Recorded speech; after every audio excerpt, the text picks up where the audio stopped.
हमारे पास कक्षा 12 का सामान्य हिंदी का पिछले साल 2025 बोर्ड परीक्षा में आया हुआ पेपर है। इसका कोड आप देख सकते हैं 302 HJ है। यह पेपर का तीसरा सेट है। जितने भी सेट पेपर के हैं 7 सेट बनते हैं। सभी के सोल्यूशन वीडियो आपको हमारे चैनल पर मिल जाएंगे, इसलिए सभी लोग हमारे चैनल को सब्सक्राइब कर लीजिए। आइए देखते हैं इसमें कौन से क्वेश्चन आए हुए हैं। सबसे पहले वैकल्पिक क्वेश्चन होते हैं 5 गद्य के और 5 पद्य के।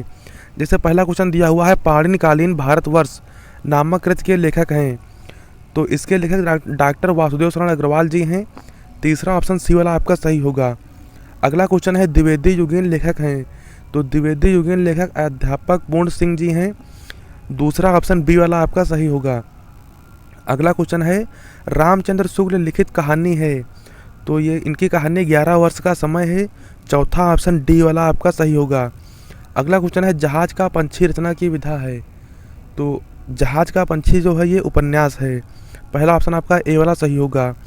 अगला क्वेश्चन है आनंद कादम्बिनी के संपादक थे, तो आनंद कादम्बिनी के संपादक बद्रीनारायण चौधरी प्रेमघन जी हैं। तीसरा ऑप्शन सी वाला आपका सही होगा। ये 5 क्वेश्चन गद्य के थे। अब नीचे 5 क्वेश्चन पद्य के दिए हुए हैं। पहला क्वेश्चन है निज भाषा उन्नति है सब उन्नति को मूल, यह कथन है, तो यह कथन भारतेंदु हरिश्चंद्र जी का है। चौथा ऑप्शन डी वाला आपका सही होगा। अगला क्वेश्चन देखते हैं। अगला क्वेश्चन है कितनी नावों में कितनी बार रचयिता हैं, तो कितनी नावों में कितनी बार रचयिता अगेय जी हैं। अगला क्वेश्चन है छायावाद युगीन कवि हैं, तो छायावाद युगीन कवि जयशंकर प्रसाद जी हैं। तीसरा ऑप्शन सी वाला आपका सही होगा।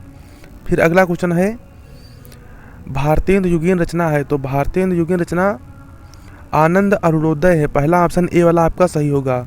अगला क्वेश्चन है जयशंकर प्रसाद की काव्य कृति है, तो जयशंकर प्रसाद की काव्य कृति चित्राधार है। दूसरा ऑप्शन बी वाला आपका सही होगा। इस तरह से 10 वैकल्पिक क्वेश्चन दिए हुए थे। अगला क्वेश्चन देखते हैं। अब क्वेश्चन नंबर 3 है। इसमें 2 गद्यांश दिए रहते हैं, आपको एक गद्यांश करना है। जैसे पहला यहाँ गद्यांश दिया हुआ है मातृभूमि पर निवास करने वाले मनुष्य राष्ट्र का दूसरा अंग है। इस तरह से एक गद्यांश यह दिया हुआ है और इसके नीचे 5 क्वेश्चन दिए हुए हैं। उपर्युक्त गद्यांश का संदर्भ लिखिए, रेखांकित इसकी व्याख्या कीजिए, राष्ट्र की कल्पना कब तक असंभव है। इस तरह से ये 5 क्वेश्चन दिए हुए हैं। सभी क्वेश्चन 2-2 नंबर के हैं। अथवा में दूसरा गद्यांश दिया हुआ है भारत की साधारण इकाई शब्द है, शब्द के अभाव में भाषा का अस्तित्व ही दुरूह है। इस तरह से दूसरा गद्यांश दिया हुआ है और इसके भी नीचे 5 क्वेश्चन दिए हुए हैं। तो इन दोनों गद्यांशों में से आपको जो अच्छे से आ रहा हो एक गद्यांश आपको करना है, उसके 5 प्रश्नों के उत्तर आपको देना है। 10 नंबर का है ये। बिल्कुल सेम इसी तरह से पद्यांश दिया रहता है। अब जैसे पद्यांश दिया हुआ है नील परिधान बीच सुकुमार, इस तरह से एक ये दिया हुआ है और इसके नीचे 5 क्वेश्चन दिए हुए छोटे छोटे से। अथवा में दूसरा पद्यांश दिया हुआ है और उसके भी नीचे 5 क्वेश्चन दिए हुए हैं। तो इन दोनों पद्यांशों में से भी आपको जो अच्छे से आ रहा हो एक पद्यांश आपको करना है। अब अगला क्वेश्चन देखते हैं। क्वेश्चन नंबर 5 में का दिया हुआ है पहला वाला निम्नलिखित में से किसी एक लेखक का साहित्यिक परिचय देते हुए उनकी प्रमुख रचनाओं का उल्लेख कीजिए। अधिकतम शब्द सीमा 80 शब्द। नीचे 4 लेखक दिए हुए हैं हजारी प्रसाद द्विवेदी, कन्हैयालाल मिश्र प्रभाकर, हरिशंकर बरसाई, डॉक्टर APJ अब्दुल कलाम। तो इन 4 लेखकों में से जिसका आपको अच्छे से आ रहा हो उसका आपको करना है। पहले जीवन परिचय लिखना है, फिर थोड़ा सा साहित्यिक परिचय लिख देना और उनकी रचनाएं भी लिखनी है। 5 नंबर का है ये। अगला क्वेश्चन देखते हैं। निम्नलिखित में से किसी एक कवि का साहित्यिक परिचय देते हुए उनकी प्रमुख रचनाओं का उल्लेख कीजिए। नीचे 4 कवि दिए हुए हैं जयशंकर प्रसाद, सुमित्रानंदन पंत, महादेवी वर्मा, अगेय। तो इन चारों में से भी आपको जो जिसका अच्छे से आ रहा हो एक का आपको लिखना है और उनकी रचनाएं भी लिखनी है। अगला क्वेश्चन देखते हैं। अब कहानी से प्रश्न है। क्वेश्चन नंबर 6 लाटी कहानी का कथासार अपने शब्दों में लिखिए। अथवा में दूसरा दिया हुआ है ध्रुव यात्रा कहानी के उद्देश्य पर प्रकाश डालिए। तो इन दोनों में से भी आपको जो अच्छे से आ रहा हो एक आपको करना है।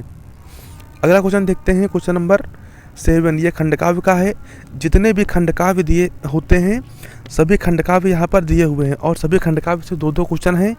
आपको केवल इसमें से एक करना है। आपके यहाँ जो खंडकाव्य पढ़ाया जाता है उसी खंडकाव्य से आपको एक इसमें से करना है।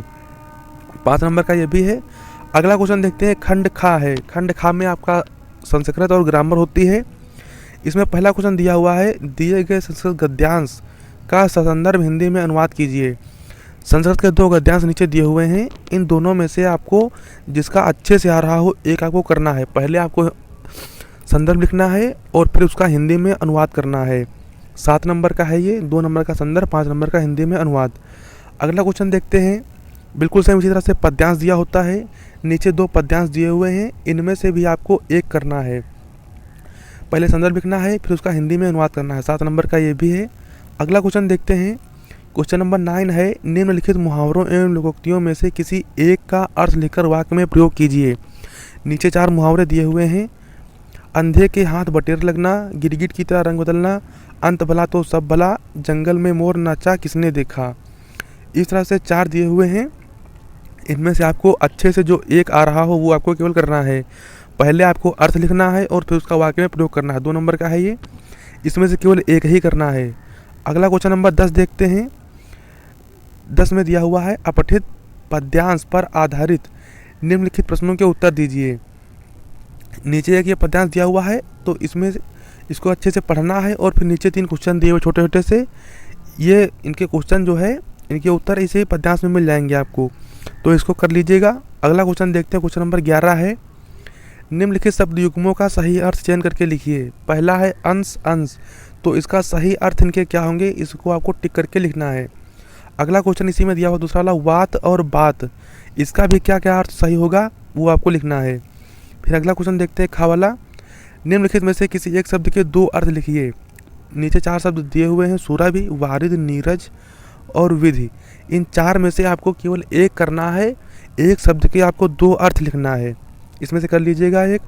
अगला क्वेश्चन देखते हैं। क्वेश्चन नंबर ग है, निम्नलिखित वाक्यांशों के लिए एक शब्द का चयन करके लिखिए। वाक्यांश के लिए एक शब्द है, पहला दिया हुआ है, जिसका कहीं भी अंत ना हो, तो वो अनंत होता है, पहला ऑप्शन सही होगा। फिर दूसरा है, जो बूढ़ा ना हो, बूढ़ा ना हो वो अजर होता है, तीसरा ऑप्शन सी वाला आपका सही होगा।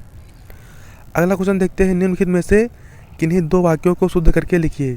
नीचे 4 वाक्य दिए हुए हैं, इनमें से आपको 2 वाक्यों को शुद्ध करके लिखना है।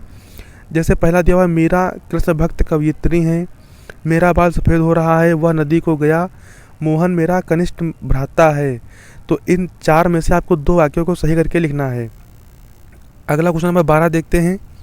हास्य अथवा शांत रस का लक्षण और एक उदाहरण लिखिए। यमक अथवा उपमा अलंकार, फिर है सोरठा अथवा कुंडलिया छंद। तो सब में 2-2 दिए हुए हैं, इनमें से आपको जो अच्छे से आ रहा हो, तीनों में से आपको एक एक करना है। पहले परिभाषा लिखनी है और उसके बाद 3 सबका जो है एक एक उदाहरण आपको देना है। उदाहरण आप जरूर दीजिएगा, इसको भूलिए ना। 2-2 नंबर का है ये। फिर अगला क्वेश्चन नंबर 13 देखते हैं। अपनी गली या मोहल्ले की नालियों की सफाई हेतु नगर निगम के स्वास्थ्य अधिकारी को पत्र लिखिए। अथवा में दिया हुआ है, बैंक से किसी व्यवसाय को करने के लिए ऋण प्राप्त है तो आवेदन पत्र लिखिए। तो आपको प्रार्थना पत्र लिखना है। इन दोनों में से आपको जो अच्छे से आ रहा हो एक आपको करना है। 6 नंबर का है ये। अगला क्वेश्चन नंबर देखते हैं। क्वेश्चन नंबर 14 है, लास्ट क्वेश्चन है ये। निम्नलिखित विषयों में से किसी एक विषय पर अपनी भाषा शैली में निबंध लिखिए।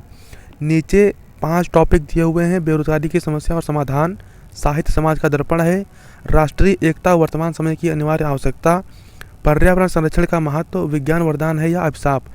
तो इन 5 टॉपिकों में से आपको जिस पर अच्छे से आ रहा हो वो आपको एक पर जो है निबंध लिखना है। 9 नंबर का निबंध है ये, तो कम से कम 3 से 4 पेज आपको लिखना है। अच्छे से इसको लिखिएगा। ये पूरा पेपर था, इसमें कोई भी आपको डाउट हो या कोई भी प्रॉब्लम हो तो आप कमेंट कर दीजिएगा। और जितने भी पेपर हैं अन्य विषयों के, Hindi, English, physics, chemistry, math, history, geography, biology, सभी विषयों के सभी सेट के सोल्यूशन वीडियो आपको हमारे चैनल पर मिल जाएंगे। इसलिए सभी लोग हमारे चैनल को सब्सक्राइब कर लीजिए। धन्यवाद। जय हिंद।